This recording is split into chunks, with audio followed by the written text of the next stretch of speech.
Irmãos, sem mais demora, depois eu quero aí reforçar a presença de amigos e visitantes entre nós, mas eu queria que você abrisse a sua Bíblia no texto do apóstolo Paulo, a carta aos Colossenses. Nós estamos estudando esse texto, e os irmãos que têm acompanhado a cada domingo, têm aí acompanhado a meditação em todo o livro da igreja aos Colossenses, e nós vamos hoje estudar apenas 2 versículos, Colossenses capítulo 3, versículos 12 e 13. Na semana passada eu adiantei bastante, nós falamos do versículo 1 ao versículo 11, estávamos falando sobre as evidências de uma conversão genuína, Paulo tratando a ideia da conversão na igreja de Colossos. Hoje nós falaremos sobre as evidências para a santificação, ou as evidências para uma vida de santificação, e isso está em Colossenses 3, versículos de número 12 e 13, vou deixar 2 versões abertas aqui, meu celular aberta na NVI, e eu vou ler para os irmãos na revista atualizada, Almeida atualizada. E se você, mesmo assentado, Colossenses 3, versículos 12 e 13, diz assim: portanto, como eleitos de Deus, santos e amados, revistam-se de profunda compaixão, de bondade, de humildade, de mansidão, de paciência, suportem-se uns aos outros e perdoem-se mutuamente, caso alguém tenha motivo de queixa contra outra pessoa, assim como o Senhor o perdoou, assim como o Senhor perdoou vocês também, perdoem uns aos outros. Agora eu queria ler o mesmo texto, só que na versão NVI. Nós vamos ler o mesmo texto, agora na versão NVI, Colossenses 3, 12 e 13.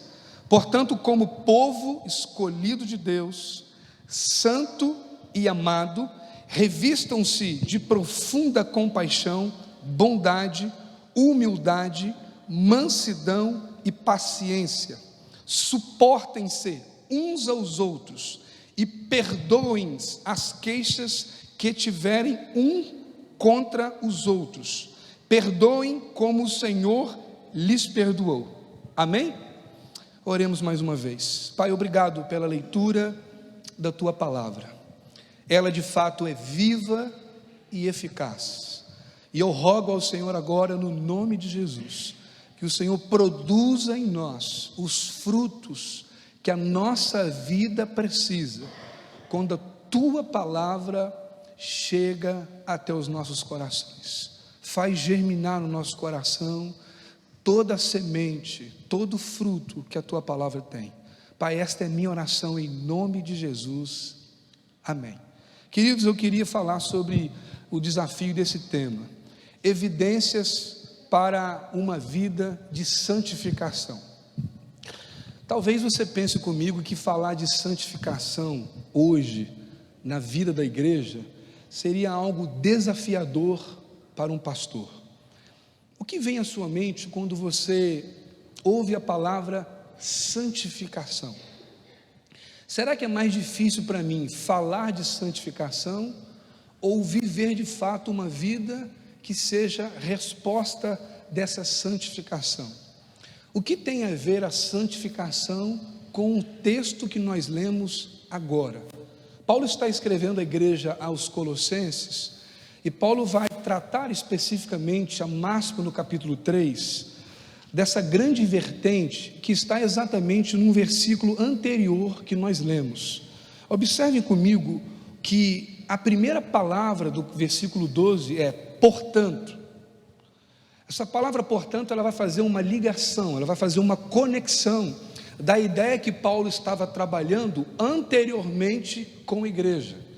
E o versículo anterior, ele traz a máxima do capítulo 3, e eu quero ler com os irmãos, então o versículo 11, que é um versículo anterior ao primeiro versículo lido nesta noite, que é Colossenses 3, 11, diz assim: aqui não pode haver mais grego e judeu, circuncisão e incircuncisão, bárbaro, cita, escravo e livre, mas Cristo é tudo e está em todos.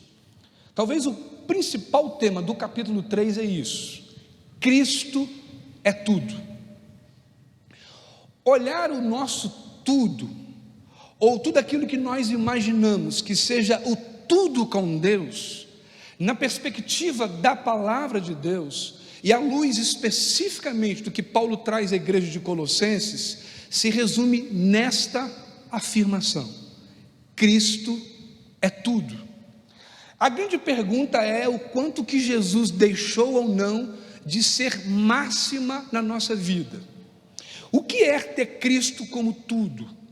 O que Paulo queria tratar de forma profunda na vida da igreja de Jesus, que de alguma forma específica nós pudéssemos olhar para nós hoje e avaliarmos a nossa vida na perspectiva dessa palavra. Eu penso que nós poderemos aprofundar a ideia de que a vida cristã, ela é dinâmica. E como tudo aquilo que é dinâmico, a vida cristã, ela tem os seus pontos altos e os seus pontos baixos. A vida cristã tem momentos que são positivos, e a vida cristã há momentos que são mais negativos. Parece que há momento que nós não conseguimos enxergar a luz do sol, tudo se torna escuro, e o que permeia diante do nosso coração é tudo, menos Cristo. Tudo parece ser relevante para nós, mas menos aquilo que Cristo tem para nós. Quer ver algo interessante? Nós não iremos talvez tratar de tudo isso, mas se eu não me engano, no versículo de número 16, ele vai fazer menção dessa verdade, aonde a máxima é: Cristo é tudo. Olha o versículo 16 desse texto de Colossenses capítulo 3. Que a palavra de Cristo habite ricamente em vocês, instruam e aconselhem-se mutuamente em toda a sabedoria, louvando a Deus com salmos, hinos e cânticos espirituais com gratidão a Deus. Observe que a chamada do versículo 16 está numa realidade talvez pouco provada ou experimentada por nós em nosso dia a dia, quando somos testados a termos essa perspectiva da palavra. Habite em vós ricamente a palavra de Cristo.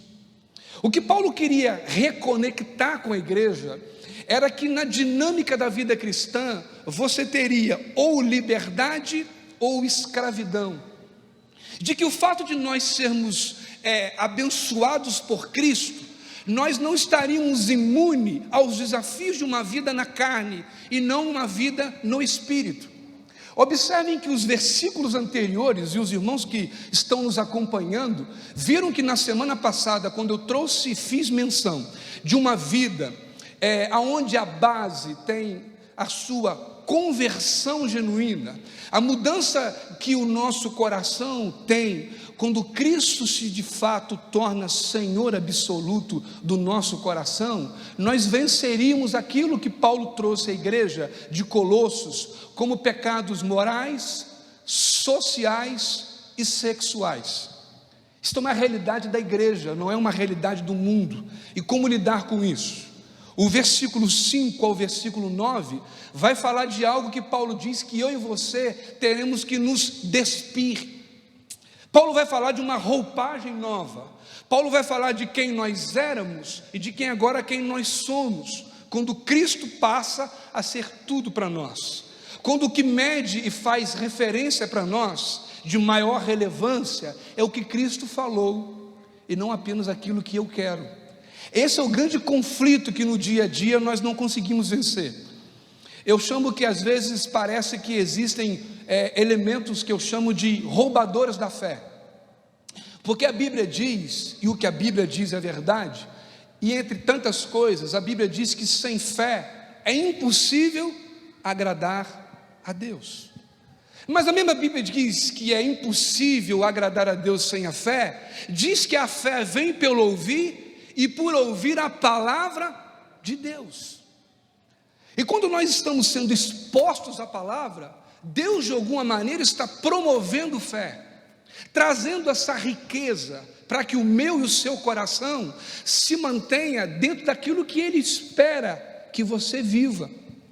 Porque segundo a palavra de Deus, é a vontade dEle que é boa, perfeita e agradável. E aí Paulo vai tratar essa questão do versículo 5 a 9, e eu quero chamar a atenção apenas ao versículo 9, para que nesse momento introdutório você entenda o que Paulo quer falar para a igreja, quando ele diz que a igreja de Cristo aqui na terra deveria despir-se da sua velha natureza. O versículo 9 de Colossenses 3 diz assim: não mintam uns aos outros, uma vez que vocês se despiram da velha natureza com as suas práticas. Essa palavra aqui, despir, dá a ideia de, o verbo no grego dá a ideia de fazer morrer, de você não dar mais vida e atenção para aquilo que é pecado, aquilo que pertence a uma natureza que não é mais a sua, mas era a sua antiga natureza. E agora Deus então, por meio da fé em Cristo Jesus, Ele remove essa velha natureza, que Paulo vai falar sobre a questão da mentira. Por isso ele diz: não mintais uns aos outros. Paulo vai falar que não seja dito entre vocês, e que não faça menção entre vocês nenhum pecado de imoralidade sexual, prostituição. Olha que termo pesado que Paulo vai tratar com a igreja, porque era na igreja que essas coisas haviam chegado. Paulo faz questão de que, uma vez cheio do Espírito Santo, nós precisávamos entender de que quando você se despe, você vai se despir dessa velha natureza, Paulo te chama exatamente para o contexto da ideia da santificação. Quando no versículo 12 ele diz assim: portanto, como eleitos de Deus, santos e amados, revistam-se. Então agora nós saltamos da ideia do versículo 9, de se despir da velha natureza, do homem caído, defraudado pelo pecado, alimentado e suprido pelo pecado, a escravidão que nos impõe uma vida longe de Deus, sem nenhuma porção de santificação. E agora Paulo fala: portanto, então vós sejam revestidos. E esse revestimento aqui é interessante, porque ele vem na aplicação do verbo imperativo, da ideia de que não é que você vai se vestir agora, não é a ideia que você coloca essa roupa agora e amanhã você coloca uma outra. É uma roupagem definitiva, não é uma roupagem provisória, não é algo que eu coloco no domingo à noite, quando eu recebo uma palavra, ou quando no culto geral da igreja, todos nós estamos tão próximos uns dos outros, que esse ambiente de entrega, de rendição, de adoração a Deus, é muito mais favorável, que quando você sai para uma vida do dia a dia, e você está dirigindo, e aí você recebe uma fechada de uma pessoa, ou então você acontece contigo o que aconteceu comigo na terça-feira de manhã. Eu levantei, e quando eu saí, falei: não vou mexer com o carro não tem vaga na vila, eu vou a pé. Daqui a pouco meu pai me liga: filho, bateram no seu carro. Eu falei: mas como assim? Meu carro está parado em frente à minha casa, e alguém deu a ré, bateu no meu carro e simplesmente foi embora. E aí você olha e diz assim: como assim? Como que as pessoas são assim? E aí você vê que você está muito preparado para aquilo que você se programou, mas que quando surgem algumas surpresas da vida, a gente acaba avaliando a condição do nosso coração. Eu queria que você guardasse isso nesse momento inicial do culto. Eu sempre digo essa máxima: toda situação revela a real condição do nosso coração. Grave isso. Toda situação revelará a real condição do nosso coração. Dito isso, eu queria chamar você para essa urgência que o apóstolo Paulo trata a vida da igreja de Colossos, fazendo pelo menos uma pergunta: O que tem prevalecido na sua vida? É a sua vontade ou é a vontade de Deus? Você consegue perceber com clareza quando essas duas coisas permeiam pelo seu coração?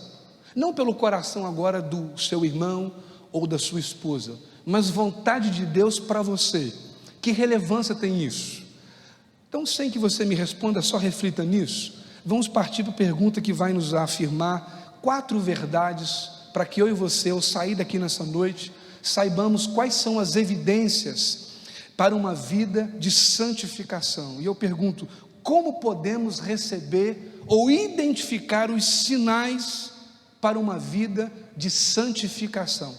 E a primeira verdade que eu aprendo nesse texto é que a santificação, ela está fundamentada nas bênçãos de Deus para nós. Olha aqui o texto na altura do versículo 12 ainda. Portanto, como eleitos de Deus.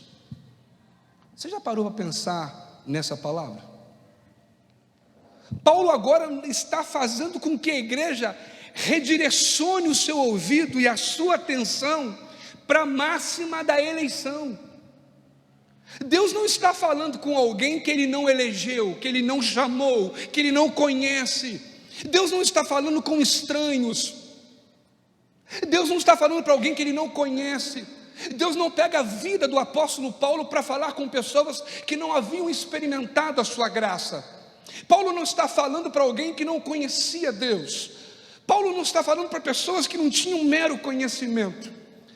A ideia aqui, irmãos, é a conexão com Deus por meio da fé em Cristo, entendendo que em Cristo nós somos nova criatura. A mesma ideia que Paulo trata com a carta a 2 Coríntios, no capítulo 5, no versículo 17, quando Paulo diz: portanto, aqueles que estão em Cristo Jesus, nova criatura é, as coisas velhas já passaram, e eis que tudo se fez novo. E aí a gente pode olhar para esse fundamento e entender agora que a santificação está fundamentada nas bênçãos que Deus tem para nós, porque a Bíblia diz que como eleitos de Deus, ele diz, como eleitos de Deus, santos, Ele vos fez santos. Você deve ser santo por aquilo que Deus já fez na sua vida. Você deve ser santo, segundo esta palavra, por aquilo que você já tem. Você deve ser santo por aquilo que Deus já realizou. Já viu quando você faz algo e aí você vai falar para a pessoa todo feliz que você fez aquilo, e aí a perspectiva é frustrante, porque na maioria das vezes aquela euforia ou aquela alegria que invadiu o seu coração por você ter entendido que o que você realizou foi uma boa obra, a pessoa não pegou a mesma ideia, e aquilo você descobre que teve importância só para você, não teve importância para ela. E quando nós olhamos esse texto, isso não é uma realidade que pode acontecer na vida da igreja. O que Paulo está dizendo é que a ideia da santificação parte do princípio não naquilo que você fez, ou naquilo que você fará, mas num primeiro momento Deus te chama a entender que santificação é por aquilo que Deus fez por você. Ele diz, portanto, eleitos de Deus, santos. E eu pergunto, irmãos, nós precisamos entender essa ideia da eleição, porque a ideia da eleição de Deus, ela não é uma ideia perturbadora, ela é uma ideia consoladora, confortadora. Você saber que não é você que escolheu Deus, mas foi Ele que escolheu você. Eu te pergunto, muda alguma coisa ou não?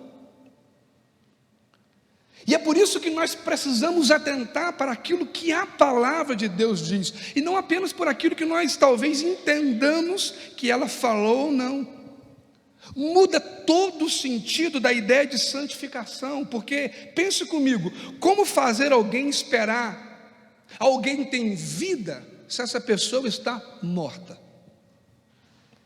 Ou nós esquecemos de quem nós éramos?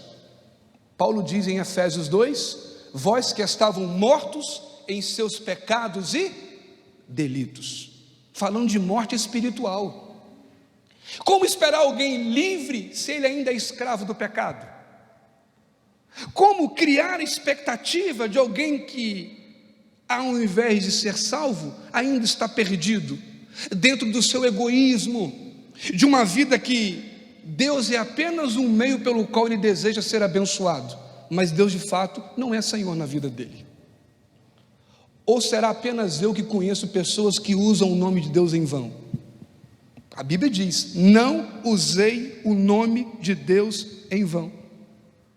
Paulo quer chamar a atenção da igreja que ela é a escolhida de Deus.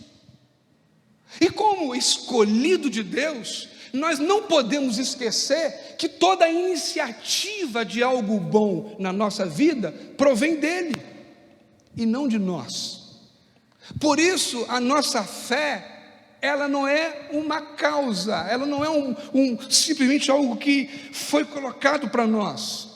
É impressionante que quando nós olhamos a ideia da eleição, nós nos felicitamos e nos alegramos, porque percebemos, primeiramente, irmãos, a nossa incapacidade de se voltar para um Deus que é exatamente o que nós cantamos no louvor, um Deus santo, que enviou Jesus para morrer pelos seus pecados. Jesus certa vez falou: eu não vim para os sãos, eu vim para os doentes. Eu não vim para os santos, eu vim para os pecadores, porque eu vos santifiquei. Então o processo de santificação é aberto nele. E quando eu pensava nessa questão, Deus me trouxe algumas questões. E eu pensando nisso diz: nem Deus nos escolheu por quem nós éramos. Deus não nos escolheu porque nós éramos santos e irrepreensíveis. Deus nos escolheu cientes que pudéssemos atrair a sua graça. Não, a Bíblia diz que Deus nos escolheu para as suas boas obras. Efésios 2:10. Ele nos escolheu para as suas boas obras. Ele não nos escolheu porque nós éramos melhores do que outras pessoas. E o fato de nós estarmos hoje aqui, nós não somos melhores daqueles que ainda não chegaram. Mas o fato é que, para a glória dele, ele então nos escolheu, entendendo que nós não obedecemos a Deus porque ele nos escolheu. Nós o obedecemos porque de fato ele nos escolheu para obedecê-lo. Pastor, o que muda aí? Muda que a capacitação de obediência vem dele, não minha. Eu não posso perder essa ideia da conexão, porque a relação de Deus comigo é pela fé em Cristo. E quando eu me desconecto disso, eu encho da minha soberba. E eu esqueço que santificação, ela está fundamentada nas bênçãos que Deus deu para mim e para você. E aí eu faço menção daquilo que o próprio Senhor falou à igreja em Tessalonicenses. Olha o que está escrito em 2 Tessalonicenses 2:13.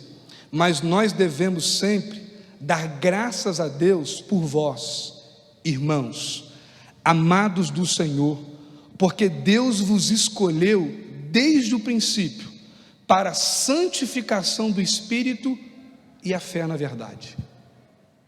Então veja que evidenciar a santificação na minha vida não se dará apenas por uma coisa que eu quero.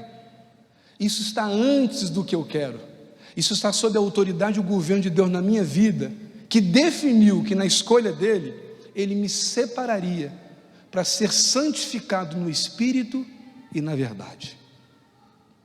Irmãos, não há como você não encher o seu coração de gratidão quando você olha para a santificação na ideia da fundamentação das bênçãos que Deus trouxe para você. Antes que você faça algo, Deus está fazendo para que aconteça santificação. Então a primeira evidência que eu tiro desse texto, no versículo 12, é de que, de fato, santificação está fundamentada nas bênçãos que Deus tem para nós. Você foi eleito santo, porque Ele te escolheu para ser santificado por meio da sua verdade. Agora, olha a segunda coisa do texto, e a segunda razão que eu te chamo aí. Portanto, como eleitos, santos, Eu digo a você que a segunda verdade que eu tiro aqui é porque você, como povo de Deus, foi separado para ser propriedade exclusiva de Deus. Há uma versão, deixa eu ver se na NVI traz desse jeito, no versículo 12, aqui fala eleito, na revista corrigida fala porque você é escolhido, e essa versão traz eleito. Deixa eu ver na NVI aqui, versículo 12, portanto, como povo escolhido de Deus. 1 Pedro 2,9 diz, 1 Pedro 2,9 diz, povo de propriedade exclusiva de Deus, nação santa, povo eleito, escolhido a dedo. Então a segunda razão para a santificação é, além de que a santificação está fundamentada nas bênçãos de Deus, a santificação está fundamentada na profundidade de que eu e você, em Cristo Jesus, nos tornamos propriedade exclusiva de Deus. Pensa comigo no seguinte: quem cuida da propriedade é o dono. Quem cuida da propriedade é o dono. E quando Deus estabelece, através da vida do apóstolo Paulo, a igreja de Colossos, que além de santos, eles eram um povo de propriedade exclusiva, haviam sido eleitos, Paulo queria fazer com que essa menção da palavra santos escolhidos na propriedade exclusiva de Deus, dá a ideia de que você, mesmo estando geograficamente aqui na terra, foi separado por Deus para viver uma vida segundo o que Ele deseja. E entender essa separação vai fazer toda a diferença na minha relação de intimidade com Deus. Porque como que nós podemos nos considerar excluído por um Deus que nos chama de povo de propriedade exclusiva dele? Parece que nós estamos vivendo a mesma coisa que Jesus viveu quando ele foi questionado pelo fariseu. E os fariseus colocavam todo um imputo, toda a imputação da legalidade. E quando Jesus vira para os fariseus, diz assim: eu não vim revogar a lei, eu vim cumprir a lei. E aí a gente vê que há um peso de religiosidade para que seja roubado de nós como igreja a noção de que santificação se fundamenta nos benefícios da bênção de Deus para nós, mas se fundamenta também na ideia de que nós nos tornamos uma propriedade exclusiva de Deus. Quando você compra uma propriedade, agora há pouco, quando você sai da cidade, é até pouco falar, porque tem poucos terrenos, né? Quem tem mais terreno hoje aqui em Volta Redonda, ou é a CSN, ou é aquele dono do cemitério. Mas quando você sai aqui de Volta Redonda em direção ao hospital da Unimed, você ainda vê vários terrenos ali. E a primeira coisa que uma pessoa faz quando compra o terreno é fazer o quê? Pelo menos aqui no Brasil, ou ela põe um muro, ou ela cerca e põe uma placa, propriedade particular. Porque senão dá a ideia de que vai ser o quê? Invadido. Um terreno que não está demarcado diz que é terra sem lei, e dá invasão de terra. Nós temos isso, vários conflitos aqui no Brasil em relação a isso. Aonde se tem mais terra no Brasil? Na Amazônia? Lá está tendo aquela queimada, invasão, propriedade irregular de terra, e essa coisa toda. E quando nós olhamos para a nossa vida, Deus olha para nós como essa boa terra, onde Ele lança a semente da sua palavra. Mas não é qualquer terra, é uma terra que Ele separou, para que eu e você pudéssemos entender que a nossa vida, pela ótica de Deus, agora pela fé em Cristo, é propriedade dEle. Deus agora se apropriou. E como então trabalhar a ideia da santificação quando você entende que você é propriedade exclusiva de Deus? Como viver aqui de tal maneira que a vida que eu tenho não é resposta de alguém que de fato é aquilo que a palavra diz que nós somos, propriedade exclusiva de Deus? Será que faz sentido alguém que é propriedade exclusiva de Deus viver com aquela velha natureza, que não se despiu do velho homem e ainda se mantém alimentado no pecado?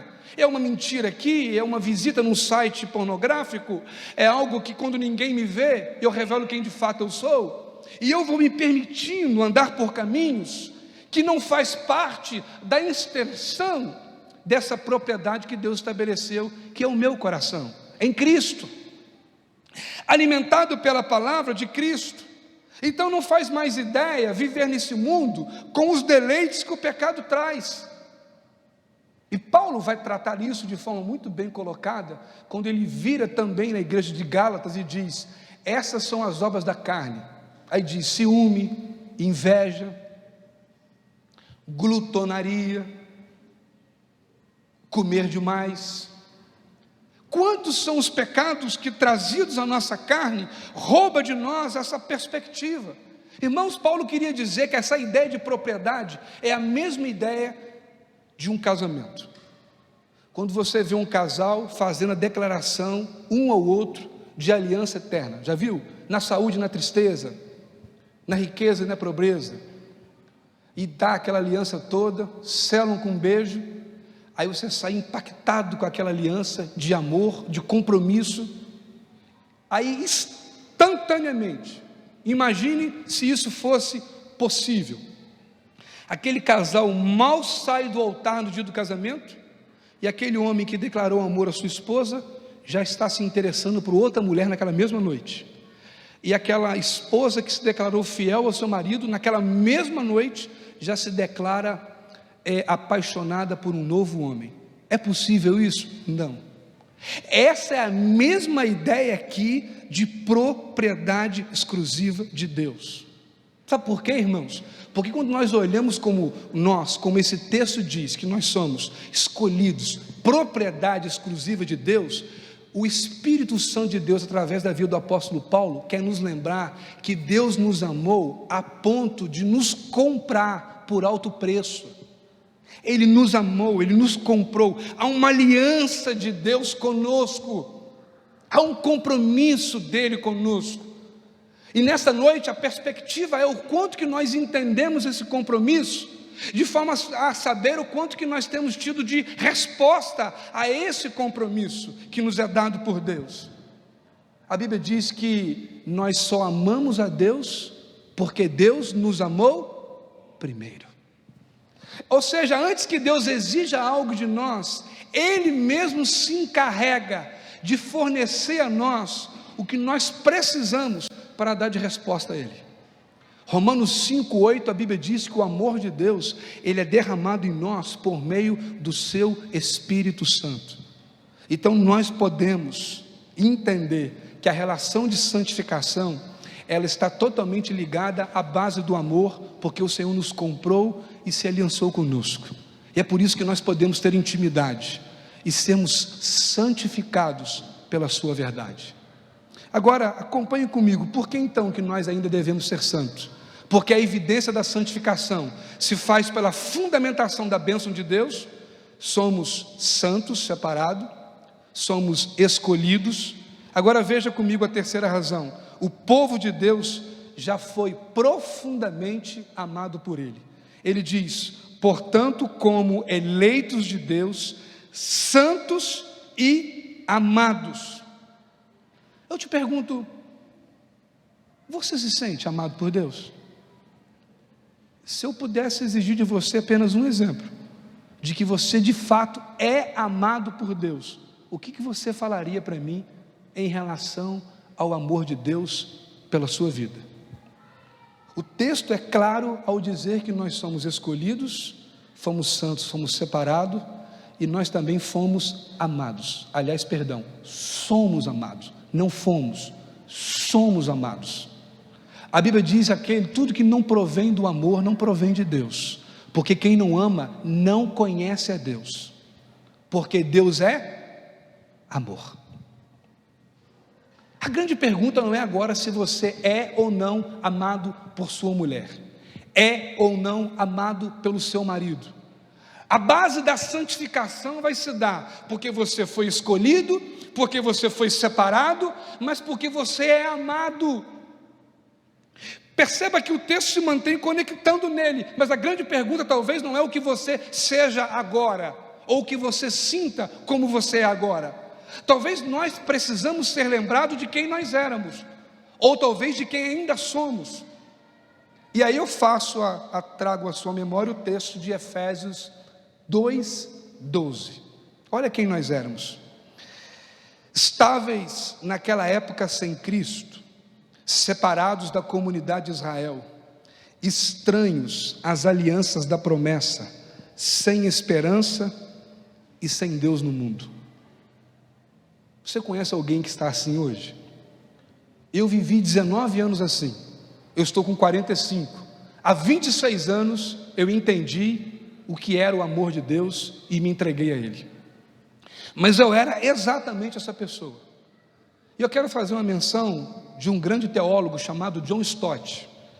John Stott, falando sobre a internalidade do pecado, diz o seguinte: o pecado não somente separa o homem de Deus, ele o escraviza, pois além de nos afastar de Deus, ele também nos mantém cativos, prisioneiros. A grande questão, irmãos, que anteriormente todo homem, como disse Davi, em pecado fui concebido, ou como diz Paulo mesmo aos Romanos, porque todos pecaram e destituídos estão da glória de Deus. Ou seja, não há nenhum homem na terra, nenhuma mulher na terra que seja desprovido da necessidade de se arrepender do seu pecado e de se voltar a um Deus santo, que é o nosso Deus. E aí, para te ajudar, eu cito outro texto, o texto de Efésios 2:3. Anteriormente, todos nós, olha que coisa linda, não há exclusão aqui.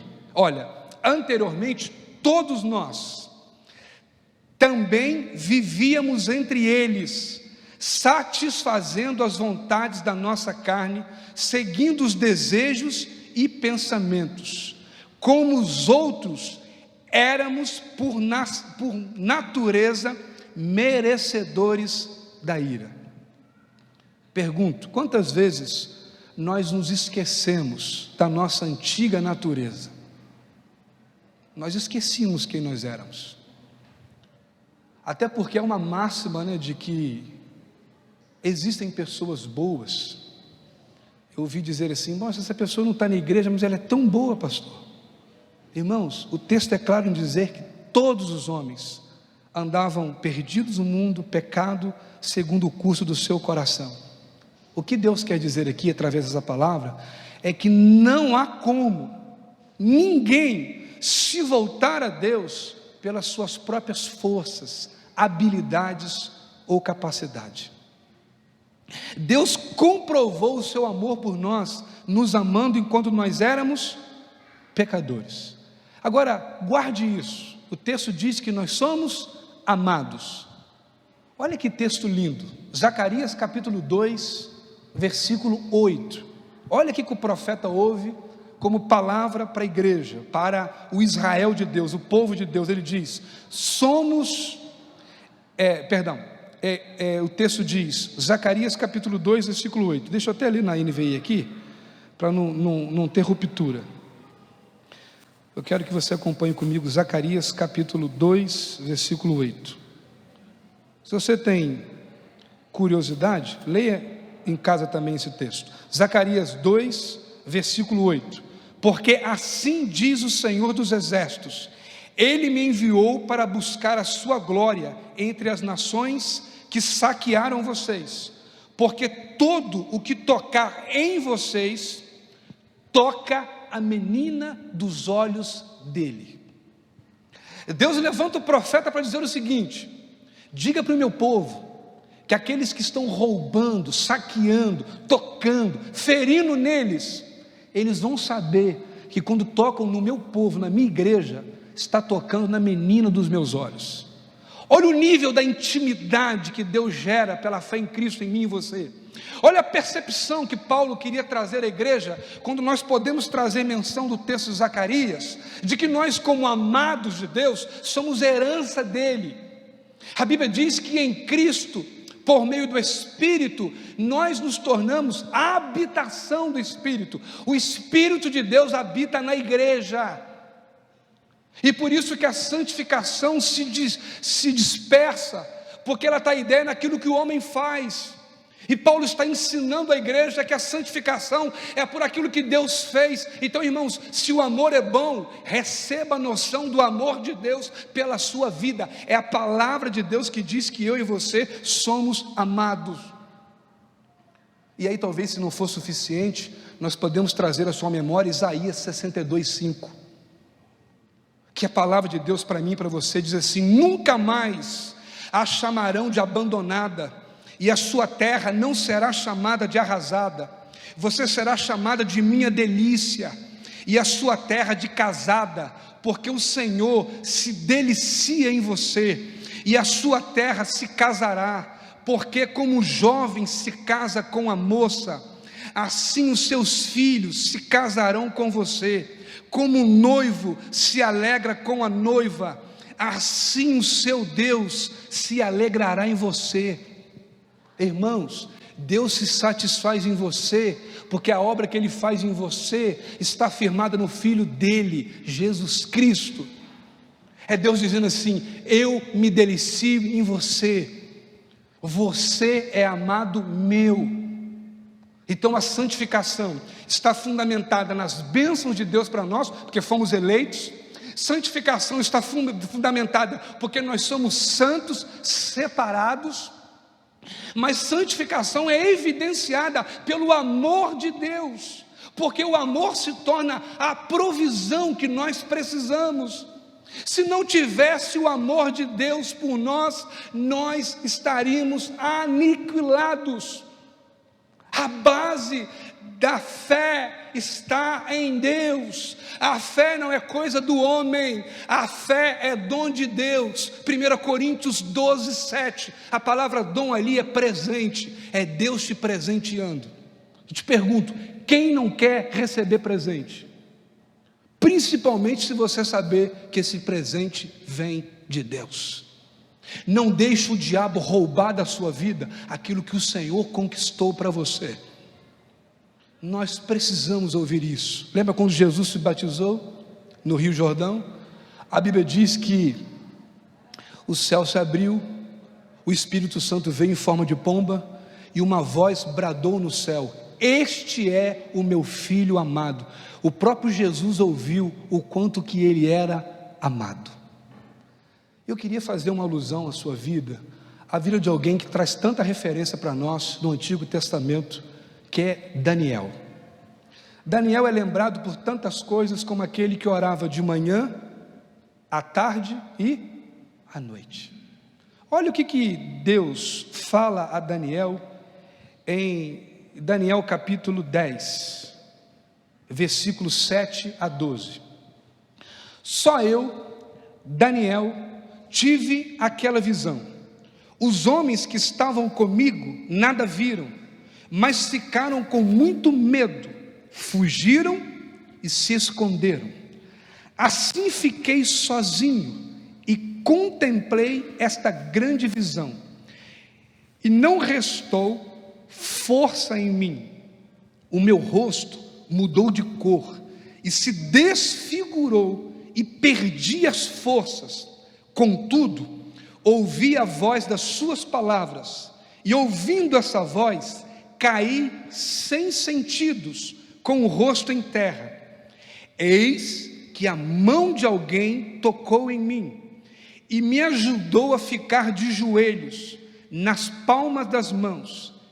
Ele me disse: Daniel, homem muito amado, esteja atento às palavras que eu vou lhe dizer. Fique em pé, porque fui enviado para falar com você. Enquanto ele falava comigo, eu me pus em pé tremendo. Então ele me disse: não tenha medo, Daniel, porque as suas palavras foram ouvidas desde o primeiro dia em que você dispôs o coração para compreender e se humilhar na presença do seu Deus. Quanto tempo você tem tirado por semana para se humilhar diante da presença desse Deus que nos responde como respondeu a Daniel? Daniel, fique de pé, você é muito amado. Sabe por que Daniel ouviu que ele era muito amado? Porque ele era alguém que estava próximo do seu amado.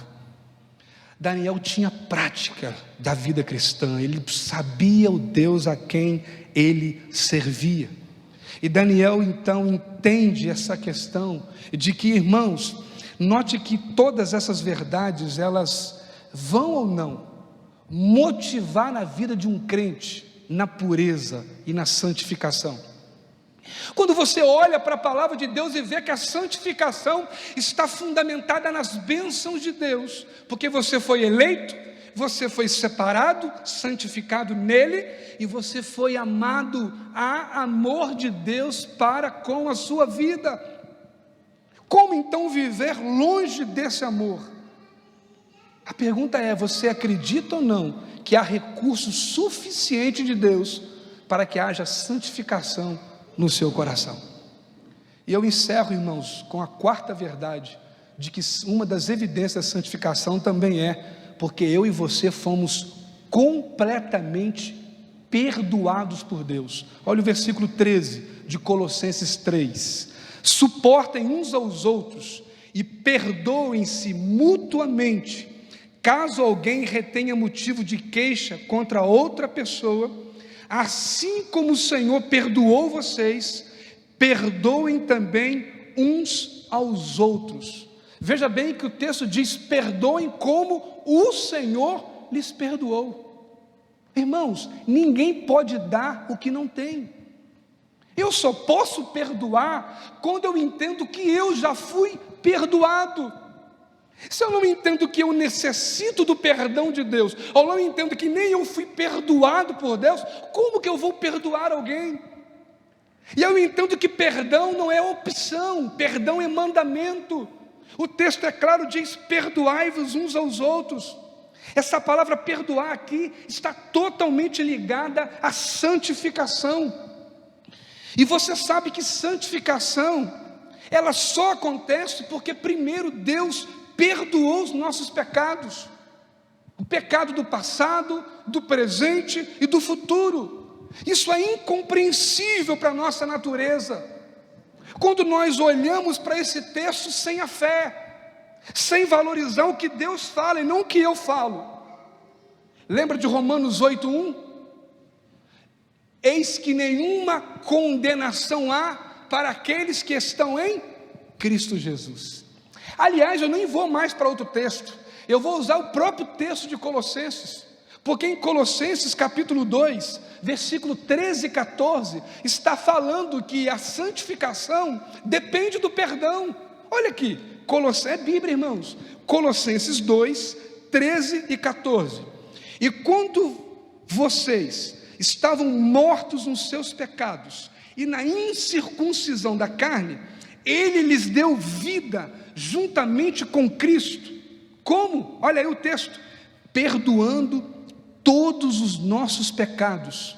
Agora olha que coisa linda, versículo 14 de Colossenses 2: cancelando o escrito da dívida que era contra nós e que constava de ordenança, o qual nos era prejudicial, removeu inteiramente, cravando ela na cruz. Irmãos, esse perdão aqui é o resultado do que Cristo fez por nós. É a ideia da substituição e da identificação. Substituição é Jesus no nosso lugar. Identificação é saber que Ele não apenas morreu no seu lugar, mas Ele também te levou para você ressuscitar com Ele.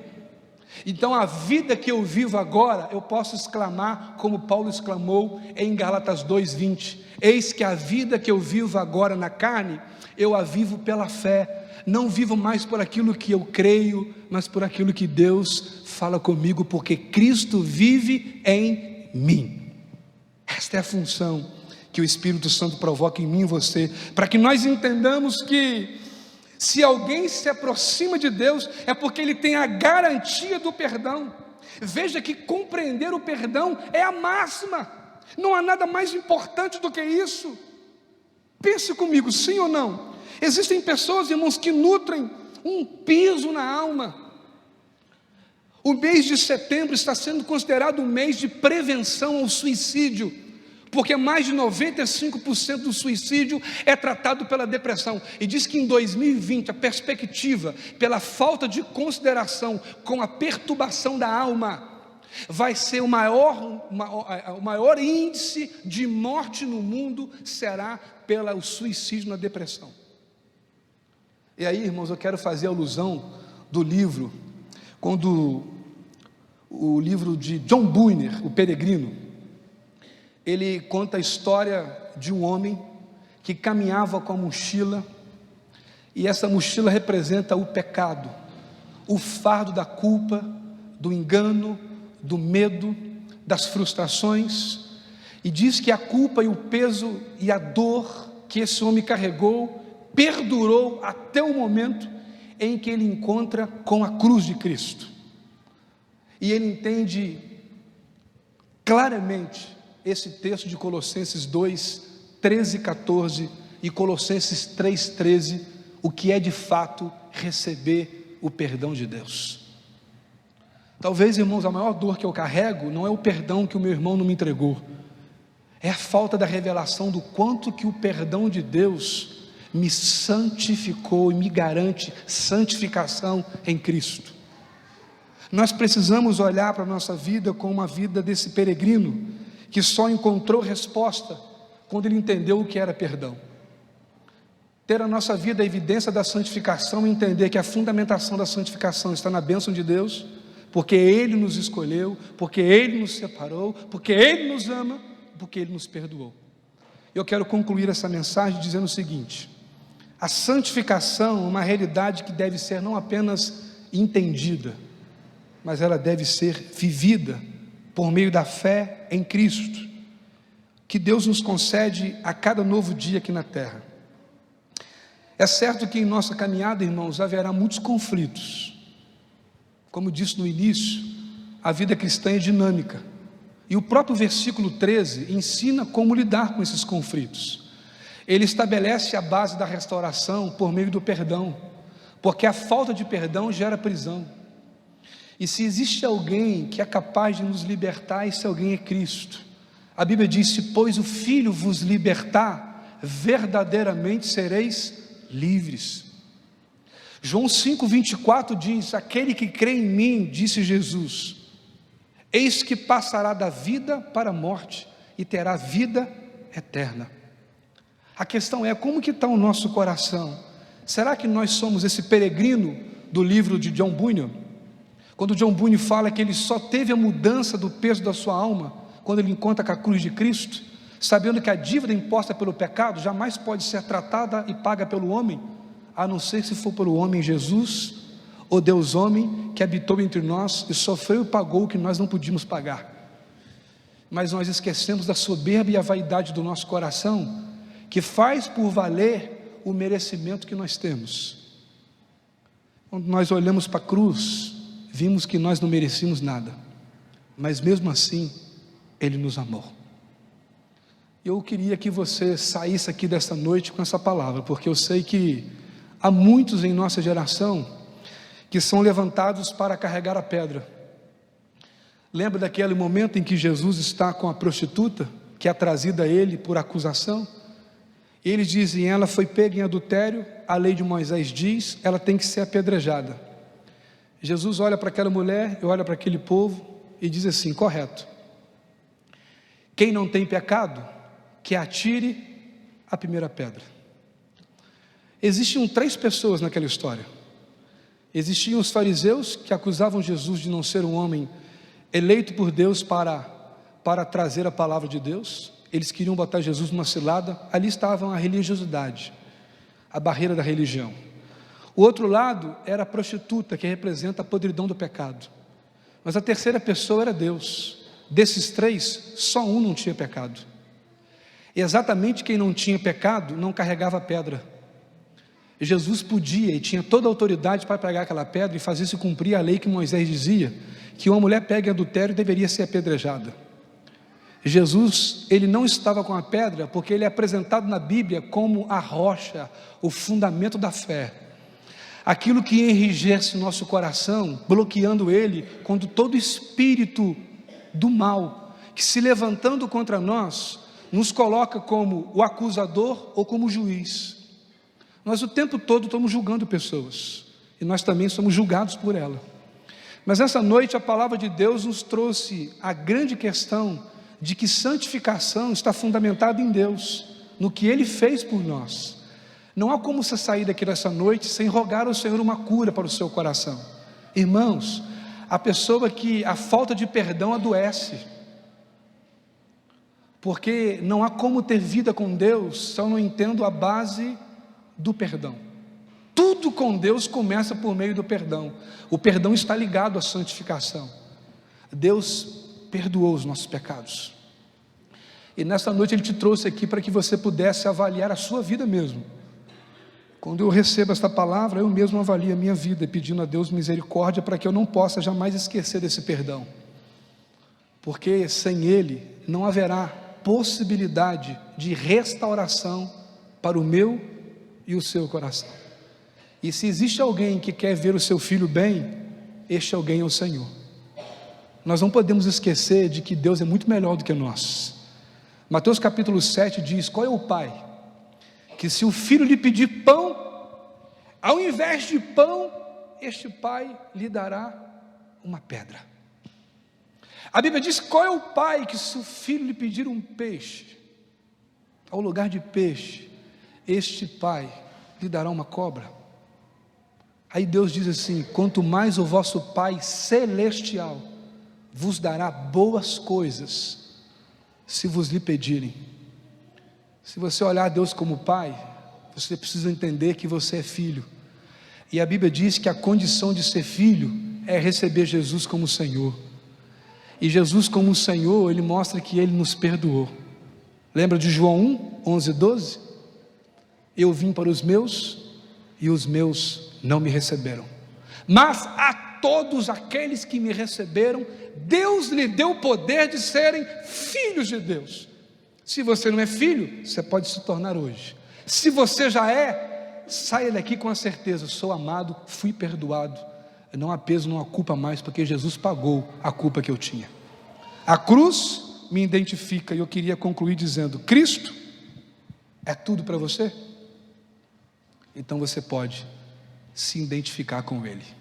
Esta é noite de rendição, é noite de você esclarecer e viver plenamente a vida que Deus tem para você.